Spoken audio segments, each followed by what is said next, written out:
The broadcast is now starting. All attendees are in listen-only mode. Good afternoon and welcome to the Chemists Community Fund webinar this afternoon on building personal resilience. My name's Anna Dearden, I'm the Chemists Community Fund manager, and thank you very much all of you for joining us. I'm just going to start by giving an overview of the Chemists Community Fund and some of the services that we're able to offer RSC members, and then I'll be handing over to Jo Twiselton, who's our presenter for today. So a brief overview of the Chemists Community Fund. The fund was established in 1920 and it is a linked charity of the Royal Society of Chemistry. The fund's governed by a trust deed with the objective of the relief and poverty to help support RSC members, past members, their partners and their dependents. And the fund itself is supported by donations. The Chemists Community Fund can offer you as members financial support to relieve a hardship, can support employability and offer wellbeing support, such as the webinar that we're doing today. Many of the contacts that we have from members by phone or by email, we are able to offer signposting, advice and guidance often to other providers and to other services. And we're very ably supported by trained volunteers who are also RSC members who can offer volunteer support, going back to the original ethos of the fund of members supporting members. So a quick overview of the fund's grants and services. There's an entire list there on the slide. I won't go through all of them individually, but we are able to offer information linked to financial support, so information on benefits and debt advice, and especially with a link into Mental Health Week this week in terms of counselling support, bereavement specialist bereavement counselling support, and things linked to employability such as intensive career support, retraining grants, and then also linking into legal advice. The area of work that we've developed over the last year to 18 months has been workshops for RSC members linked primarily with wellbeing and retirement planning, and these happen across the country, and it's worth looking online to see if there's one available for you. Today we're running a workshop by webinar, and we will, at the end of the session, be able to take questions from you. So please do use the questions functionality that you've got within the webinar portal that we're using. What I'd like to do now is hand over to Jo Twiselton, who's going to take the session today. Welcome, Jo. Thank you for joining us. Thank you, Anna. And Jo will be covering the Building Personal Resilience workshop for us. Thank you. And hello, everyone. Thanks for joining today. It's great that we're talking about personal resilience and wellbeing during this Mental Health Awareness Week. So a little bit about me. I've spent 25 years of my career, out of the 25 years of my career, I've spent 15 of those working in the people side of change. So as you can see from the slide in front of you, I'm about putting people front and centre. So just to give you an example of what that really means, I was part of the team that worked with EasyJet when they introduced allocated seating. So passengers could pay to choose a seat. So if you think about it, it's a huge change for the whole airline. So for employees, pilots, cabin crew, ground staff, as well as customers. So my job was to make sure we'd thought about the people part really carefully and communicated that people piece really well so that everyone knew what was happening, what it meant for them, and it went as smoothly as it could. So in those 15 years that I've worked in change, I've seen and learned a great deal about mine and other people's responses to stress in the workplace and how to keep adapting when things don't go to plan. So building my own resilience.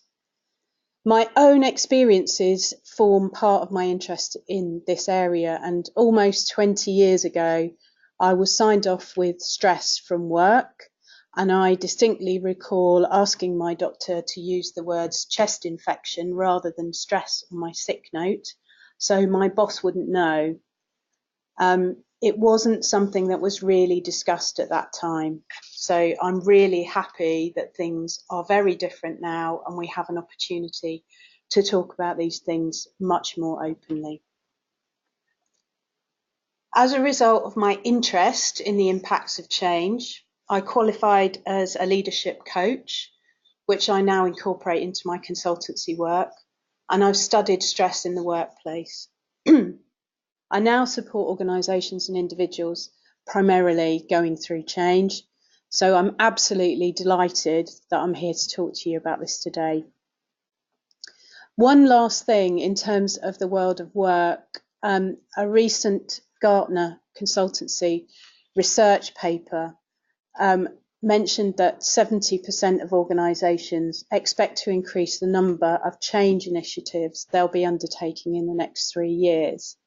That's quite a lot, and it's probably not including anything that comes from left field, say for example environmental changes that industry and organisations will need to respond to.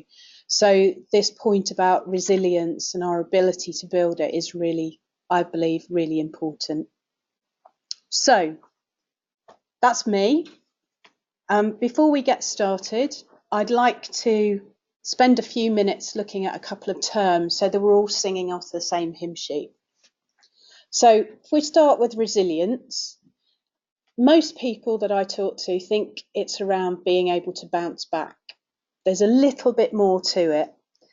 It's about having the ability to adapt when things get a bit challenging and being able to keep your and maintain your well-being at the same time. My resilience won't be the same as yours. It's really personal. It's contextual to what's going on, and it varies over time and in different contexts. Well-being. Now, I'm sure that you're all aware that this is a very popular term and it's used very widely. So for the purposes of trying to maintain some consistency, I used the Mind Mental Health Charity's definition of mental well-being, which is a description of our mental state, how we're feeling, and how well we can cope with day-to-day life. Our emotional well-being can change from day to day, month to month, year to year, so it's not static. What I'm going to look at today are the elements and habits in 3 different aspects that can be developed to help build resilience. These are practical tools that can help to do that, and that because I believe that well-being and resilience are very tightly linked. This tips and hints, hacks, whatever you want to call them, are based on my own experience, things I've learned from others that I know, and from the information that's out there. And there is an awful lot out there, particularly during this Mental Health Awareness Week. And these are things that I have heard have worked for others as well as for me. You may well have heard of some of this before, and I'm not going to apologise for that, but what will make the difference is not just hearing about it, but action and doing something about it. I'm passionate about things that I can use to help myself and sharing that with other people so that they can help themselves.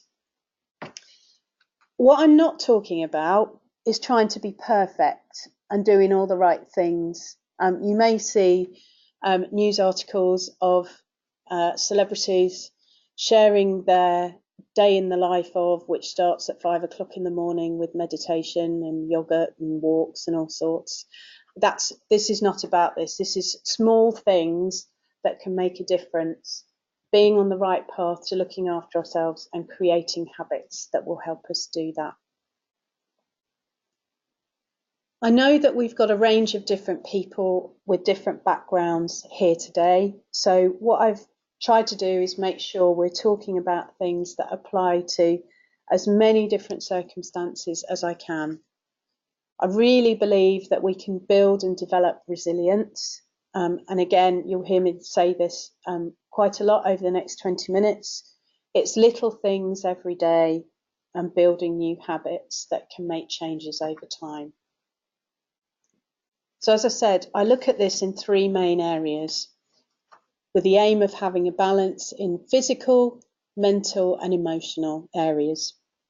So taking notice of yourself and what's going on around you and being in the present.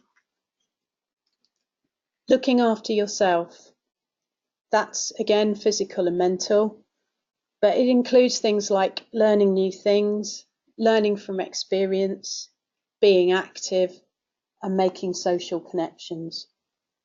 And finally, kindness and compassion, which I'll touch on briefly at the end. So let's start with taking notice. This is about where am I now? There's a few things that can help us recognise and get a little bit more in touch with where we are, particularly with our emotions and being more self-aware. So I'd like to introduce you to my red bucket. This uses an analogy from the Mental Health First Aid organisation. And it's about recognising where we are and where our stress buckets are and keeping them at the right level. If and when our buckets get too full and they tip over, so when our stress levels get too high, our ways of dealing with stress can get a little more unhealthy. So what does that look like? So for me, it means things like suddenly scoffing too much chocolate, or finding wrappers which mean that I have eaten the chocolate and I haven't actually remembered that I've eaten it. Sitting down for too long. In the medium term, I can suddenly be aware that I've not spoken to friends for a few days who I generally talk to maybe every day or every other day, or just feeling that I'm just too busy to even go for a walk. So it can kind of creep up. So the aim is to try to stay aware, recognise where you are, and use the tools that are right for you to keep your buckets at the right level. So here's a few tools that I've used and that have helped me learn to keep track over the years. Whatever I'm doing, stop and pause. Then I take a few seconds or minutes to reconnect with what I'm thinking and what I'm feeling in my body. So that's linking my head, what's above my neck, with the rest of my body. It sounds odd, but for example, what positive nervousness looks like or feels like for me. So that will be butterflies in my tummy, a bit of a dry mouth, as opposed to slightly more negative stress where you feel sick and a bit tense. My next hack is writing stuff down. Now, I talk about writing stuff down a lot.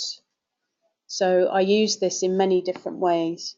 For this purpose, it's noting what was happening in my body and what I felt, not necessarily what I thought, and how I reacted. So again, as an example, do I get sore shoulders or a tummy ache or a headache from my body literally being clenched up? And it helps me to link in my mind with how my body's feeling and reacting.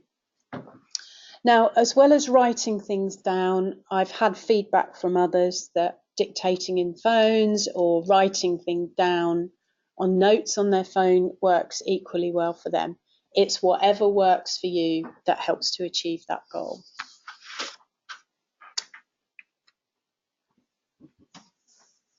Now, this one is about an attitude of gratitude.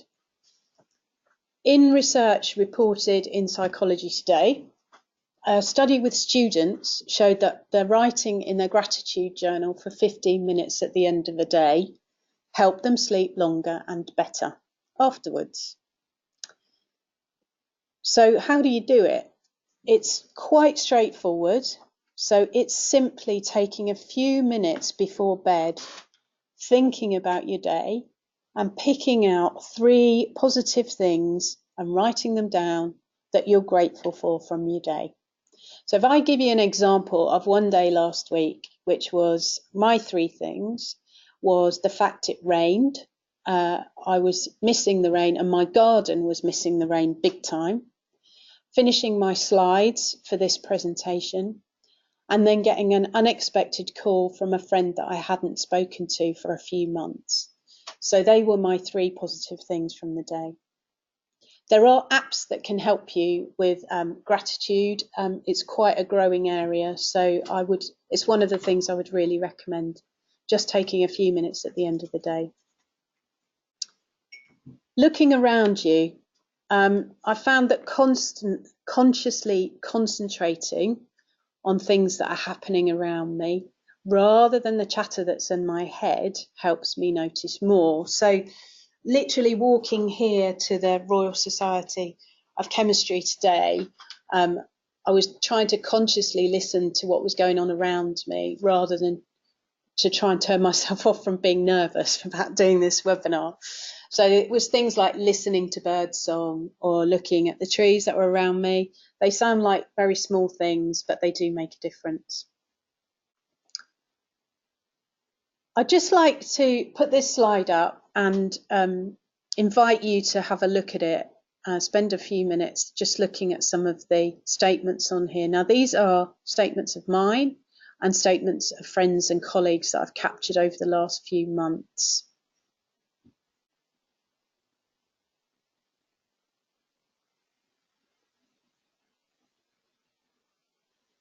So if it sounds familiar to you, we're now going to move on to looking after yourself, which I hope will help with some of these quotes. So looking after yourself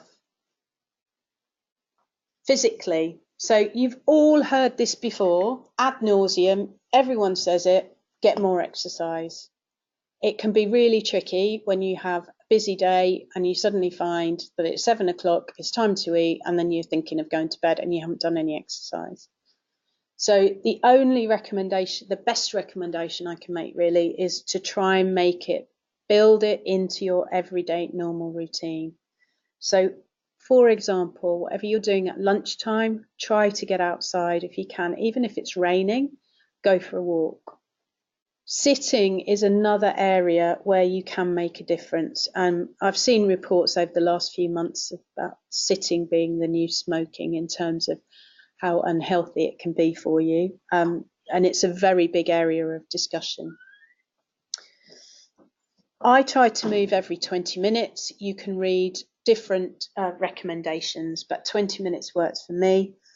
I've got a standing office in my standing desk even in my office, but I try to vary between sitting, standing and walking about so that I'm not in the same static state all the time and static position, because none of those, if you hold those positions for long enough, is good for your body. So moving about also forces you to take a break. So if you get too focused on something and suddenly find that you've been sitting there for an hour in the same position, it forces you to move. So that could be studying, writing, whatever. So it does help. Setting an alarm helps for that as well. So there's an easy hack or recommendation here that if you drink the recommended water quantities during the day, about 2 litres a day, you will naturally have to get up and move more often. Then we come on to food and eating. So trying to eat well, but the other element of this is eating mindfully. So for me, that's concentrating on what's going on my plate and then what goes in my mouth, and avoiding doing anything else at the same time as eating, like watching TV or reading, which when I was studying a couple of years ago was a favourite habit of reading and eating, neither of which I was doing particularly well. If you want to move that on a step, try sitting down at the table and sit with your family. If you don't do that routinely, it's really a good idea. It can make a big difference. Where you can, cook your own food. My husband cooks most of our food in our house, which is lovely, but I try to do it as much as I can when I can. It achieves a couple of things for me. One is it's a great wind down from the day because you can't really concentrate on anything else. And the second thing is you know exactly what's gone into your food. Rolling back, we were thinking about this yesterday. When I was a student, we used to spend a lot of time in the kitchen together cooking our meals together, and it was a great opportunity for us all to get together at the end of the day, and we try and do that as well with children at the moment too. So it's a bit more about getting connected socially. A biggie for me is getting the right amount of the right sleep. So there's a guy that I've read a lot about in this area, Dr. Matthew Walker, who's the author of Why We Sleep. In the very first chapter of his book, he includes a sentence which I think comes from the World Health Organization, that 2/3 of adults through all developed nations fail to obtain the recommended 8 hours of nightly sleep. And that's what they recommend on average, is 8 hours for adults. Sleep is absolutely key for repair and recovery in your body and your brain. So Walker's got several recommendations in here, so I'll just run through a few of those.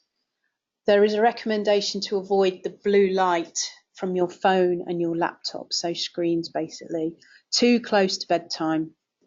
Specifically, he mentions the hour before you go to bed. And if you're studying, undergraduate students, and I've been there, try to avoid pulling all-nighters because they don't really pay off in the long run. The lack of sleep, although it feels like it's a short-term fix, won't really help. Huffington Post, an article in there, cited research of more than 70% of people who sleep with or next to their mobile phone, which is quite a big number. And I hasten to add that I am one of those people. So I sleep with my iPhone next to me as an alarm. Now, I'm not saying this is a good thing to do, by the way, but I've worked out how to use it as in nighttime mode, so the screen dims and my favourite contacts can still come through as a call during the night, but everything else is blocked. I do try and put it outside the bedroom where I can, but that means obviously when the alarm goes off, I have to get out of bed straight away. So that should be a good thing, really. Get outside, so spending time outdoors in daylight. So our bodies need daylight to regulate sleep patterns, something called circadian rhythms. So trying to get outside in natural sunlight for 30 minutes a day is highly recommended, and ideally right at the start of the day. Sleep experts recommend that you do that, you get that sunlight exposure if you have problems falling asleep. So it's being outside at the start of the day and then dimming the lights in your house, in your home, at the end of the day if you have problems sleeping. The strongest recommendation I picked up from Matthew Walker is about sticking to a sleep schedule. So going to bed and waking up at the same time every day. I have had a habit previously of sleeping in at the weekend, which felt like a huge indulgence, but also left me feeling quite sluggish in the morning and at the end of the day when I did it. So I do try to stick to the same routines at the weekend. Sometimes it can be a bit tricky. He also includes a great 12 tips for healthy sleep in his book, which is really useful, straightforward tips, and I'd really recommend it and check it out if you can.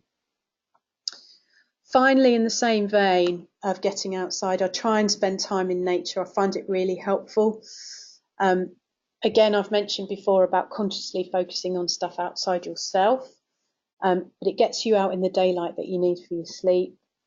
One more thing that I heard from someone else that I now follow, I've heard a few years ago, is looking upwards. So even if you're in a busy city, if you look upwards, you can see the sky. So you have some connection with nature. And I would challenge anyone who says that they live in a city and they don't have any nature where they live, that they can't find any green areas or a tree. So that's my one recommendation on that. Finally, learning. This can be any learning, doing something new. But this is also about reflecting on successes you've learned that came from things that didn't work quite so well. So back to my earlier point on not being perfect. we need to value mistakes more and more and viewing them as something of a learning opportunity and what you can learn from them, and kind of not beating ourselves up too much. Reflecting on what you've achieved and celebrating your successes will help. It's all about learning in different forms.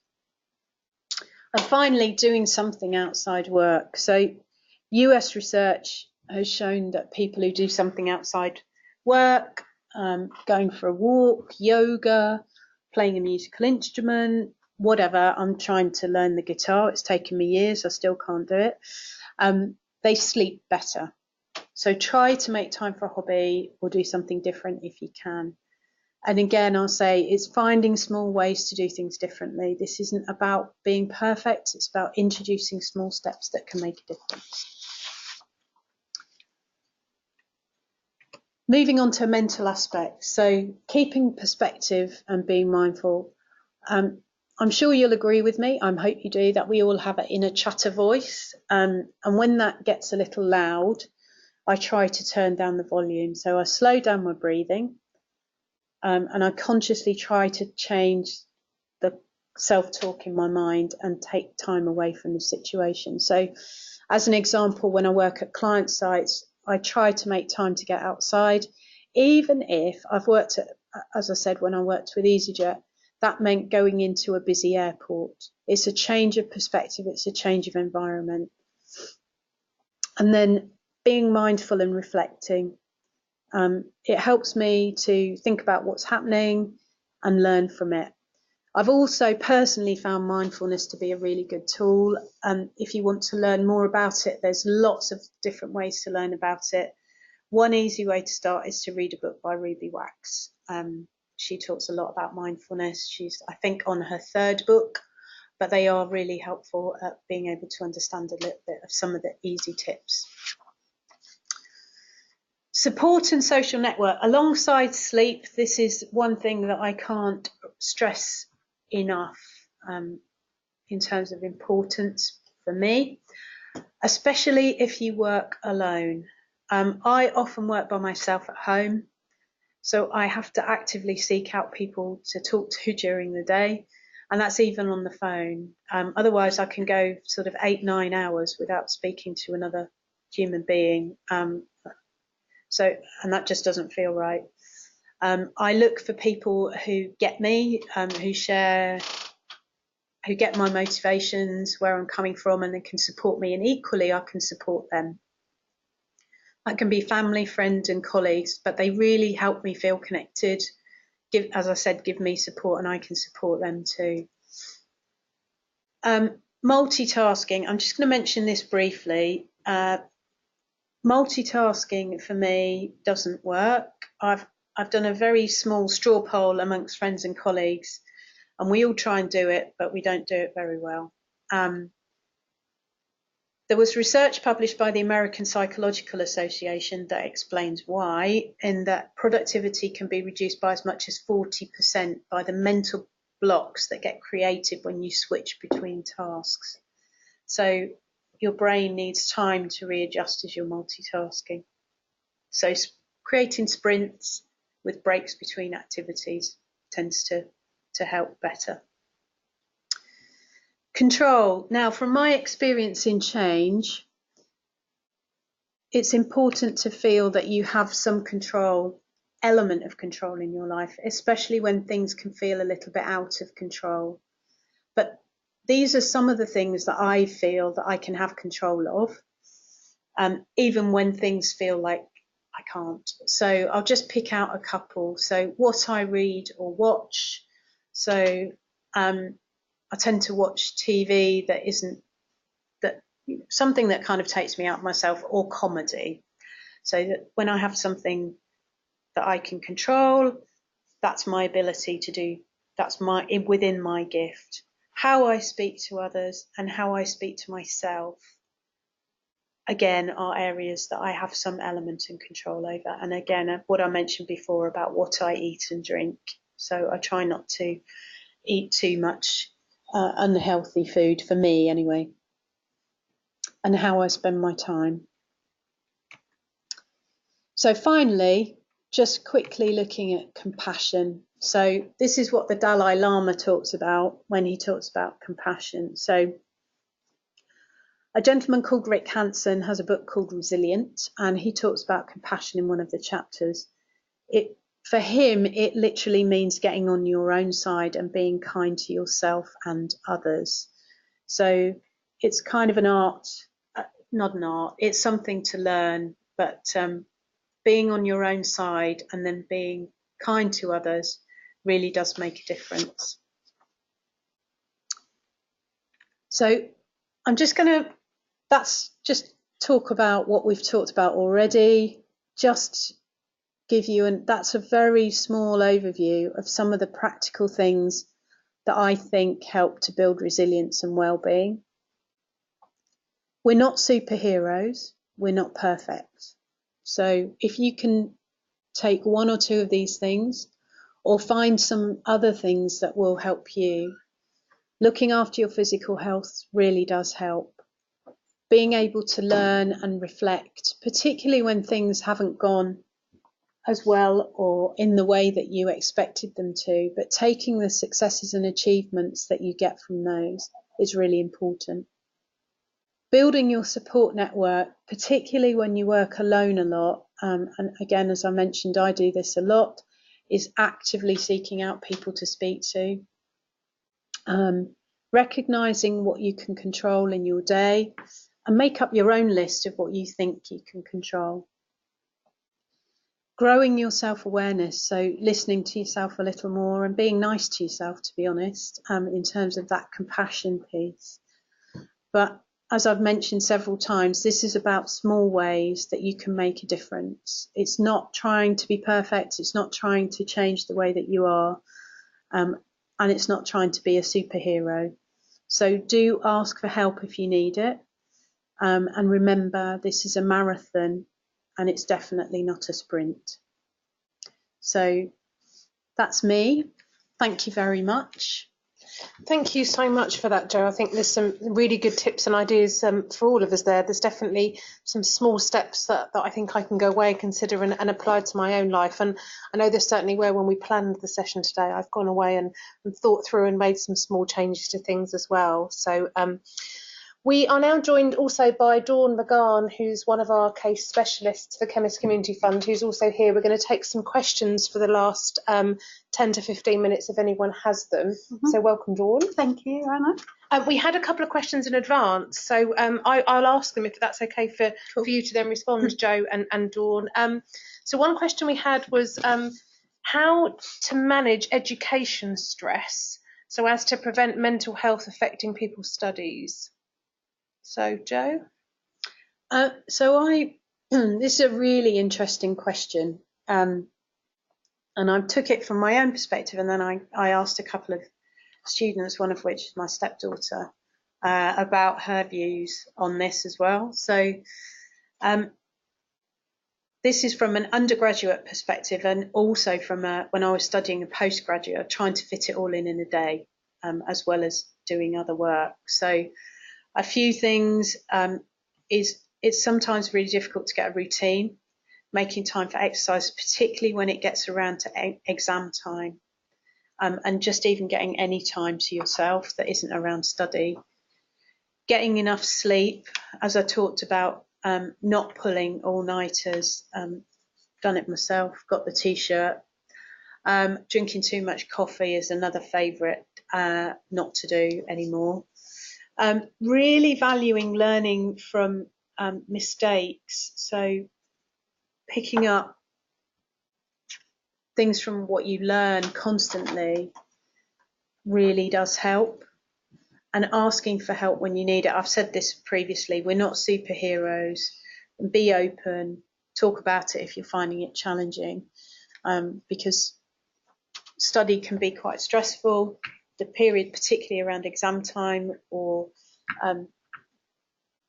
submission time, can be disproportionate. It can feel a little disproportionate out of time at times. So it's just about trying to, as much as you can, get the balance that's right for you. Thanks for that, Jo.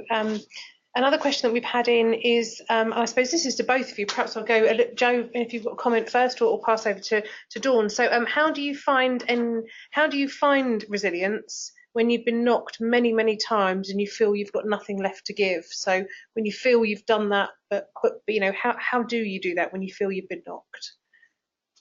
So I'll start and then I'll hand over. So I found that when things sometimes feel a bit almost impossible, again, I'll start with small things.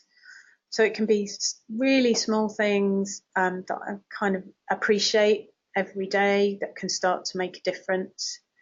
I try and think about what's motivating me, what keeps me going, why I'm doing things, and to try and get myself some perspective back. And I also try to change my focus rather than on what's difficult, is how I can get it done. So I tend to get a little bit more solution and task focused. That's personally for me. And now this takes a lot of learning, and I ask for help from friends and support.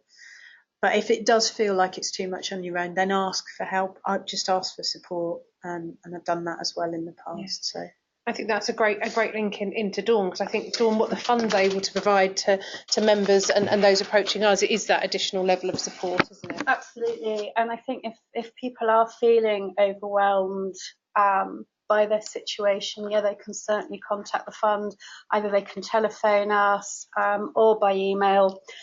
We can chat through situations. We can look at other support options that's available. But yeah, it's just good to talk things through, because there is normally an option out there for somebody. Yeah. And I think we find that, don't we, when people contact us, is often, having that initial conversation. Mm-hmm. Often it's that sort of just being able to talk it through with someone who's not necessarily there in everyday life, and work out, what may come through to us. And also there is that thing that, if you want to contact us, then our contact details are on the screen for people now. Is that the fund is available for support, even if it is that just for that quick question. It could be for a detailed conversation, it could be for more detailed support in those list of services, but the contact details are there. I've got one other question, Joe, for you, which we have here, which is, how can you apply resilience, and what tools are available for someone specifically facing redundancy? Dawn, is there anything in terms of... sorry, I thought you were going Joe, to I could go to Joe or to Dawn, either to one of you, in terms of resilience tools for someone specifically in that redundancy situation. I would certainly suggest coming through to the fund office again. We can look at possible financial support. We can also signpost to the careers team as well, who can offer individual support around redundancy. Perfect. So that's more sort of the emotional and the practical in that, absolutely. Isn't it, as well, wrapped up? So there's one here as well, which is, how do I regain self-confidence back when I'm feeling lost in life in terms of career and personal life? And that's obviously something, if it's coming from both directions, I suppose. Yeah, I think you're absolutely right. It's if it's coming, it kind of relates back to the previous question, when you feel like, I think it was when you have nothing left to give. It's almost when it's coming from all directions.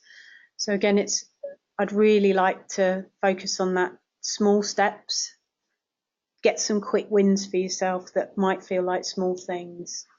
Some of what we've touched on today, but chatting things through, because sometimes having that conversation can really help you to get a different perspective on what's happening. No, that's great. And I think that is, isn't it? It's just opening up, and having that conversation is often that first step. So I've got one other question here, which is, how do we help someone else build resilience? So I suppose it's when you can see that perhaps someone else might need that help or support. Have a conversation with them. Sometimes I've been in situations where I've heard other colleagues who say, well, I'm not trained, or I don't know about how to have those conversations. But just asking someone how they are today does help. So sometimes people just want an invitation to have a conversation, and then it can go through, you can then go into a conversation similar to you could even use some of the tips that we've talked about today.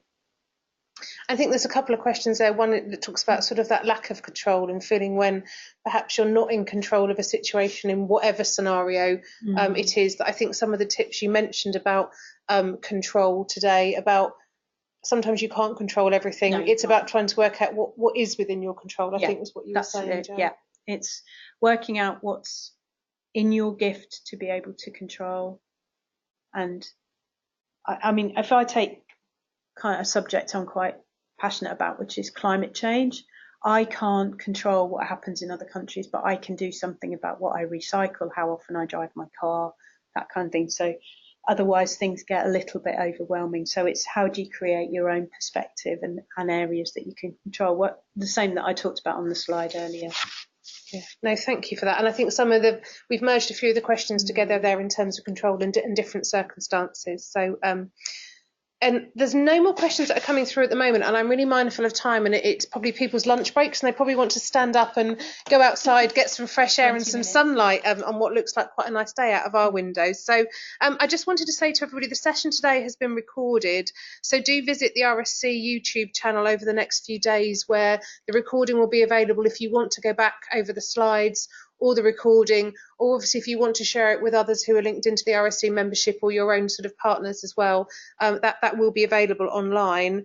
In terms of further questions, if there are any other questions that people have that they haven't been able to ask, the contact details are there on screen, and they're linked in with the webinar, and you can drop us that contact today.